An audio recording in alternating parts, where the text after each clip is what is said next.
नमस्कार, मैं हूं आपके साथ अर्जुन खजूरिया और आपका स्वागत है हमारे चैनल में।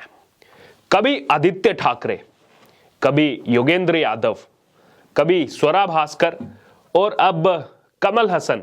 जी हां, ये नाम भी अब शामिल हो चुका है जो हाल ही में भारत जोड़ो यात्रा में राहुल गांधी के साथ दिखाई दिए, जिसके बाद दोबारा से भारत जोड़ो यात्रा विवादों में आ खड़ी हुई है।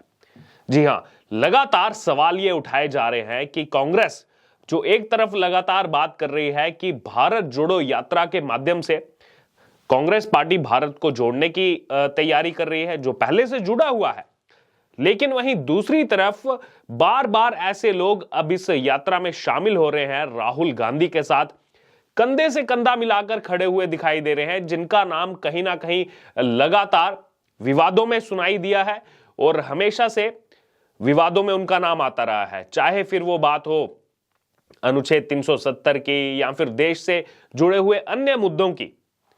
बहरहाल, शनिवार को भारत जोड़ो यात्रा में कमल हसन के शामिल होने से उनके कुछ जो है पुराने समय के बयान अब दोबारा से सुर्खियों में हैं। वो इस भारत जोड़ो यात्रा के साथ अब जोड़े जा रहे हैं। कमल हसन, आपको बता दें, वो नाम है उन कुछ गिने चुने नामों में शामिल है जिनको जम्मू कश्मीर से अनुच्छेद 370 टूटने पर काफी ज्यादा दर्द हुआ था। इतना ही नहीं, जम्मू कश्मीर के लिए कमल हसन पाकिस्तानी भाषा भी बोल चुके हैं। वही विवादित नाम है ये जो लगातार कुछ ना कुछ ऐसे बयान देकर सुर्खियों में रहता है।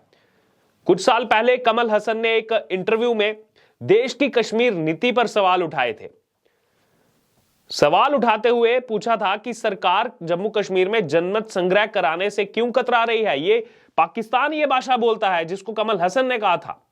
आपको बता दें कि कश्मीरी लोग भारत के साथ आना चाहते हैं, पाकिस्तान या फिर अलग देश के रूप में रहना चाहते हैं, ये कहा था कमल हसन ने। और बोला था कि इस बारे में जनमत संग्रह की बात कई संगठन उठाते रहते हैं। तो उस समय भी सवालिया निशान उठे थे। और आज के अगर कॉन्टेक्स्ट में देखा जाए तो किन संगठनों की बात की थी कमल हसन ने? क्या सेपरेटिस्ट की बात की थी जिनके टेरर फंडिंग के साथ खुलासे इस समय खुलकर के सामने आ रहे हैं? क्या उन संगठनों की बात की थी जिनके लोग इस टेरर फंडिंग में शामिल है? वहीं कमल हसन ने बोला था कि अगर भारत खुद को बेहतर देश के रूप में साबित करना चाहता है तो भारत को इस तरह का आचरण जो है नहीं करना चाहिए, यानी कि जनमत संग्रह करवाना चाहिए। ये बोल थे इस दक्षिण भारतीय सुपरस्टार के। इतना ही नहीं, आगे इन्होंने बोला था कि कश्मीर में जनमत संग्रह करवाएं, लोगों को बात करने की आजादी दे। वह जनमत संग्रह क्यों नहीं करवाते, यानी कि सरकार से कहा जनमत संग्रह क्यों नहीं करवाते, किस बात का डर है? वह देश को बांटना चाहते हैं, बस और कुछ नहीं। यह बयान था कमल हसन का। इनको जोड़ना इसलिए जरूरी है क्योंकि भारत जोड़ो यात्रा की बात चल रही है, तो यहां पर गौर करने वाली बात यह है, इन्होंने कहा था कि बात करने की आजादी दे लोगों को। किन लोगों को बात करने की आजादी? जो सैनिकों पर पत्थर चलाते थे 370 हटने से पहले, उनके लिए दर्द होता था कमल हसन को, लेकिन देश के सैनिकों पर जो पत्थर चलाते थे उनके लिए तो दर्द हो रहा है, लेकिन देश के सैनिकों के लिए कभी दर्द नहीं हुआ कमल हसन को। आपको बता दें कि कमल हसन ने भारत जोड़ो यात्रा में यह बोला है कि पार्टी कोई भी हो, देश के लिए हम सब एक हैं। कहने को तो, सुनने को काफी अच्छा वाक्य कहा यहां पर कमल हसन ने कि देश के लिए हम सब एक हैं, लेकिन खुद कभी भी कमल हसन, उन्होंने क्या इस देश को एक माना है? हमेशा से कुछ ना कुछ ऐसे बयान दिए हैं जिससे देश में बांटने की कोशिश हमेशा से कमल हसन ने की है। हाल ही में PS1 एक मूवी आई, South Indian movie Ponniyin Selvan one, उसको लेकर भी कमल हसन का एक विवादित बयान आया था। उन्होंने कहा था कि जो चोल साम्राज्य उसमें दिखाया गया है आज से 1000 साल पुराना, उस समय कोई हिंदू धर्म ही नहीं था। यानी कि कमल हसन ये मानते हैं कि आज से 1000 साल पहले हिंदू धर्म नहीं था, लेकिन बाकी धर्म थे। इतना ही नहीं, और भी पहले उनके ऐसे वाक्य सामने आते रहे हैं। तमिलनाडु में चुनाव अभियान के दौरान हिंदू कट्टरवाद को लेकर एक ऐसा बयान दिया जिसके बाद लगातार विवाद बढ़ता गया। कमल हसन ने बोला था कि आजाद भारत का पहला आतंकी एक हिंदू था जिसका नाम नाथूराम गोडसे थे और यहीं से आतंकवाद की शुरुआत हुई थी। यह बयान कमल हसन का है।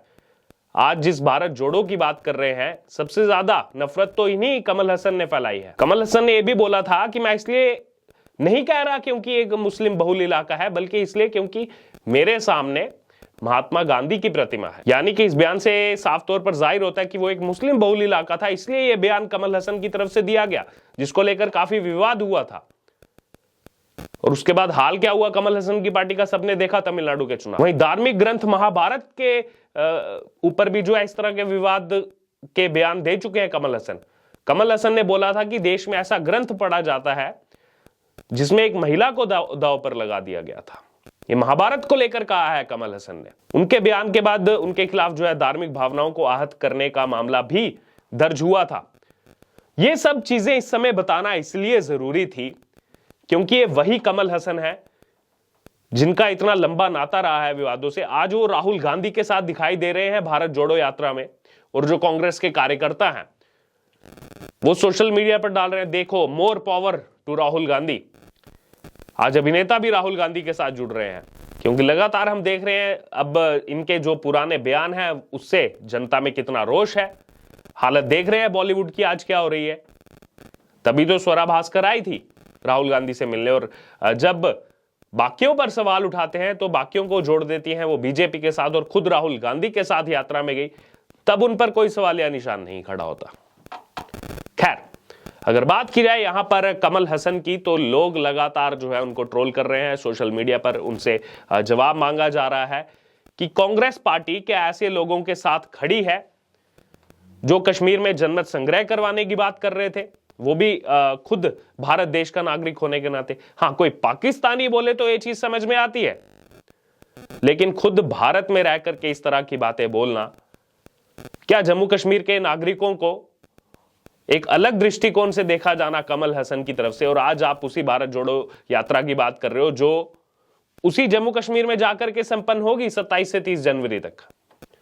राहुल गांधी वहीं पर जाएंगे आखिर में। बहरहाल, अब आपका इसको लेकर क्या कहना है, आपकी क्या राय है कि कमल हसन जो भारत जोड़ो यात्रा के साथ शामिल हुए और उसके बाद इनके ये पुराने जितने भी वाक्य हैं वो सब सामने आए, किस तरह से महाभारत को उन्होंने निशाना बनाया है, हिंदू धर्म को निशाना बनाया। हाल ही में बोला कि 1000 साल पहले तो हिंदू धर्म था ही नहीं। कश्मीर को लेकर के इस तरह की बातें वो करते रहे हैं।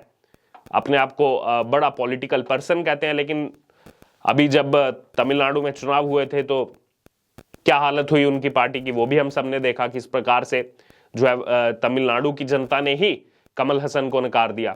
तो यहां पर अपनी पॉलिटिकल ग्राउंड ढूंढने निकले कमल हसन यहां पर विवादों में जो लगातार गिरते रहे हैं, अब फिर से लोगों के निशाने पर हैं राहुल गांधी के साथ, और उनके साथ साथ कांग्रेस पार्टी भी लोगों के निशाने पर है कि भारत जोड़ो यात्रा के नाम से ऐसे लोगों को साथ में जोड़ा जा रहा है जो कहीं ना कहीं एंटी नेशनल लगातार बातें करते हैं। अब इसको लेकर आपकी जो भी राय है आप हमारे साथ कमेंट बॉक्स में शेयर कर सकते हैं, और इससे जुड़े तमाम अपडेट के लिए बने रहिए हमारे साथ। धन्यवाद।